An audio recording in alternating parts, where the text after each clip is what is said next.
Oke, selamat pagi Bapak Ibu semua, apa kabar? Jadi di video kali ini saya akan saya akan bahas lagi satu saham yang sudah pernah saya bahas sebelumnya. Sudah pernah saya bahas sebelumnya. Saham itu adalah saham WINR atau Winner ya kalau saya nggak salah. Sebentar, saya cari videonya dulu. Saya buat video ini seperti biasa, mendadak. Nah ini, beberapa hari lalu saya buat video terkait WINR, di mana polanya itu sama. Akankah WINR ini seperti NICL atau seperti Kebak gitu kan? Karena polanya mirip. Ya Bapak Ibu nonton aja lah. Di sini saya jelasin semua alasannya kenapa polanya mirip, mulai dari brokernya, mulai dari pergerakan harganya, mulai dari volumenya, mulai dari bid overnya, itu semua saya bahas di video ini. Nah, kemarin waktu tanggal 28 itu sekitar jam 9 ya. Sekitar jam 9 pagi itu sahamnya langsung ARB. Langsung ARB, nggak lama saya coba buka satu-satu dulu ya. WINR, saya buka broker summary-nya. 41. Oke, saya gedein dulu supaya Bapak Ibu bisa lihat dengan nyaman untuk WINR. Saya rasa segini cukup. Nah, ini untuk ininya broker summary. Lalu kita lihat ada order book WINR. Nah, ini WINR ditutup atau dikunci di 900 ribu lot kemarin. Saya ini ubah juga ke 16 biar Bapak Ibu jelas lihatnya. Nah, kalau pakai setting standar itu kecil sekali. Itu kan, nah ini ARB 900 ribu lot, dan kita lihat grafik pergerakan harganya atau intraday-nya. WINR tanggal 28, sorry, 7. Oke. Nah, ini dia WINR. WINR kemarin itu jam berapa tuh? Oke, saya tutup dulu. Ini nggak enak ya pakai iPad, nggak bisa zoom gini, harus dipencet dikit-dikit. Nah, oke. Nah, di sini ada peak volume gede banget. Lalu di sini pukul berapa nih? Aduh, saya ini nggak enaknya intraday-nya iPod. Nah, sekitar jam berapa tuh? 9:04 ya? Ya, sekitar jam 9:04 tiba-tiba dari hijau langsung diguyur ke ARB. Langsung diguyur ke ARB. ARB terus langsung dikunci gitu kan.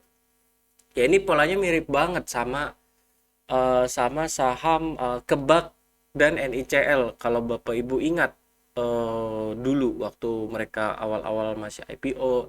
Kalau Kebak itu waktu dia udah mulai balik ke seratusan itu polanya mirip sekali, dikunci ratusan ribu lot, ya terus sampai nanti harganya 50 gitu kan. Nah, sekarang pertanyaannya adalah Kebak masih ada WINR masih ada harapan atau tidak gitu kan. Itu pertanyaannya gitu. Itu pertanyaannya. Kita lihat ini 3 detik yang tiga detik, sayang ini nggak bisa diperbesar kalau ini. 3 detik kita bisa lihat ini. Oke, kita lihat waktu itu diguyur di yang awal guyur itu broker LS. Yang awal guyur itu broker LS. Nah, ini YU jualan. Nah, di sini udah mulai. Ini rentan waktunya itu cuma 3 detik. LS guyur, lihat yang ngantri semua retail, barang retail semua kebanyakan. Tapi ada barang bukan retail, barangnya FZ. Terus gimana Pak? Berarti kan FZ-nya nyangkut gitu kan. Itu adalah statement dari beberapa orang. Gimana Pak FZ-nya nyangkut? Nah, kalau Bapak Ibu inget kasus saham baut, kasus saham true, kasus saham Nano itu bid overnya jutaan pun dimakan. Itu bid atau overnya siapa? Ya market makernya juga, bandarnya juga gitu kan. Terus kalau kemakan gitu rugi dong Pak? Ya enggak. Kalau kemakan gitu, itu kan cuma pindah kantong doang. Dari kantong kanan, dari kantong satu, dari broker LS misalkan ke broker FZ gitu kan. Yang mereka bayar apa? Yang mereka bayar ya fee transaksi doang, atau cost-nya doang, atau bensinnya doang. Nah selanjutnya, tapi fee transaksinya pun nggak penuh. Biasanya mereka dapat yang namanya rebate. Ini udah pernah saya bahas di WeTalk episode keberapa ya? Saya lupa. Kalau nggak salah di episode yang kenapa bandar tidak suka retail cut loss yang itu, gitu kan? Itu saya bahas juga di sana gitu. Jadi ya pasti dalam bid over atau dalam bid yang diguyur itu akan ada bid bandar juga yang kemakan. Tapi ya nggak masalah karena mereka dapat rebate atau mereka dapat cashback lah kalau bapak ibu ngertinya gitu kan. Sementara retail-retail ini ya enggak, mereka dapat barang secara real. Mereka dapat barang secara real gitu kan. Mereka dapat barang secara real, mereka dapat banyak. Terus dilanjutkan oleh SH, pokoknya di finish oleh SH sampai closing itu tidak berubah gitu kan. Nah, sekarang pertanyaannya adalah gimana Franz? Apakah saham WINR ini masih ada harapan atau tidak? Gitu kan. Jawabannya adalah masih. Tapi perlu di notes, masih untuk kita keluar, diberi kesempatan kedua. Diberi kesempatan kedua. Kenapa? Karena dari sisi broker summary pun retailnya belum rapih. Biasanya kalau saham-saham model seperti ini yang saya pelajari dari Kebak dan NICL itu adalah mereka nanti akan tiba-tiba bangun. Jadi over ratusan ribu lot tuh akan kemakan banyak, nanti bangun lagi. Terus nanti tiba-tiba bisa ARB lagi, bangun lagi, ARB lagi. Nah, disitulah Anda akan diberi kesempatan. Apakah Anda akan keluar dan mengakui kesalahan atau Anda masih percaya diri dengan saham ini, ya silakan. Itu bukan urusan saya gitu kan. Tapi intinya nanti Bapak Ibu yang nyangkut akan diberikan kesempatan kedua untuk keluar. Gitu kan. Kenapa seperti itu? Karena broker summary-nya belum tersusun rapi. Nanti kalau Bapak Ibu lihat di awal-awal dia listing itu broker summary-nya itu zombie semua. Di awal-awal dia listing. Coba ya kita 41 sampai 426 nih. 4. Oke. Sip. Nah, ini broker summary-nya di Netbond itu masih zombie semua. Retailnya belum nampak. Adalah YP, cuma YP-nya pun ini ada main setengah. Ada kalau saya lihat ada ditunggangi juga setengah untuk YP-nya setengah porsi kurang lebih gitu kan. Jadi retailnya belum terlalu kelihatan. Nah, tapi kalau kita tarik sampai tanggal 27 mulai kepisah retailnya sedikit-sedikit. Ada YP, ada PD. Di mana kalau YP sama PD kompak ini, tentu tadi saya bilang YP-nya ada porsi ditunggangi. Tapi kalau YP sama PD udah kompak ya itu udah pertanda yang kurang oke gitu kan. Pertanda yang kurang oke. Nah, karena alasan ini saya bilang tadi bahwa kita akan dikasih kesempatan kedua. Investor yang nyangkut atau pelaku pasar yang nyangkut harusnya akan dikasih kesempatan kedua untuk keluar. Di harga berapa saya nggak tahu. Cuma saham seperti ini dia tidak akan dikunci terus sampai ARB ke 100 atau ke 50, rasanya enggak. Mungkin 3 kali 4 kali ARB, 2 3 4 kali ARB baru dikasih keluar gitu kan. Baru dikasih keluar. Ya iyalah kalau dikasih keluar di atas harga average Bapak Ibu beli, bandar mana mau, bandar rugi gitu kan.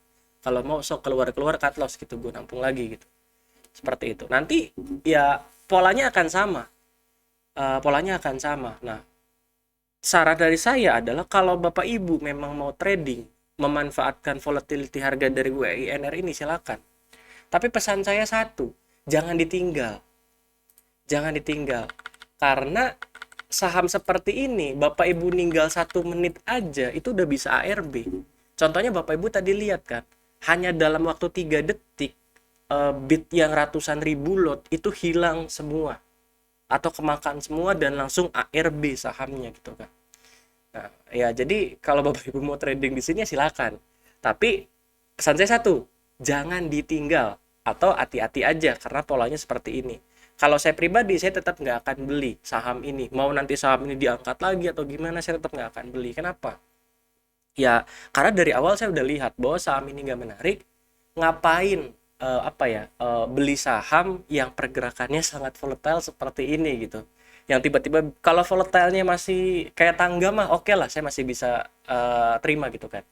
Bisa bisa main di situ. Tapi kalau tiba-tiba ARB itu yang saya nggak apa ya, yang saya nggak bisa terima gitu, karena ya udah gitu, saya meleng sedikit kontrolnya udah bukan di saya udah nggak bisa apa-ngapain lagi. Jadi saya sih lebih baik skip aja. Dan saya masih optimis terhadap prediksi saya di video ini. Di video ini saya ada buat prediksi, kita kita coba lihat sedikit lagi apa namanya prediksi videonya. Di video ini saya ada prediksi. Nah ini, WINR tidak menarik buat investasi, tidak. Prediksi saya WINR antara 100 sampai ke 50 ya, akan di range itu dalam waktu 1 atau 2 bulan ke depan. Seperti itu. Dan sampai sekarang pun saya masih tetap dengan pandangan saya atau prediksi saya, yang sekali lagi disclaimer on ya. Ini bukan ajakan beli atau jual, cuma opini saja. Seperti itu. Nah, itu untuk WINR. Jadi kalau nanti Bapak Ibu dikasih kesempatan kedua, tobatlah trading di saham seperti ini. Cari saham yang lebih sehat, cari saham yang pergerakannya lebih smooth, tidak ARB arah, capek sendiri dak trading kayak gitu. Satu quote yang pernah saya baca, saya lupa quote dari siapa. Quote-nya adalah seperti ini kurang lebih bunyinya. Trading yang menguntungkan adalah trading yang membosankan. Jadi kalau Bapak Ibu trading rasanya bosen, naiknya pelan, saham lain ajrut-ajrutan arah-arah ARB, tapi saham kita pelan-pelan naiknya, volatility-nya nggak terlalu gede, nggak sehari ARB, ya kalau itu menguntungkan ya nggak masalah gitu kan. Karena kan ujung-ujungnya kita nyari keuntungan di market, kita bukan nyari adrenalin di market. Kalau kita nyari adrenalin ya kita ke Ancol gitu kan, bukan ke saham WINR gitu.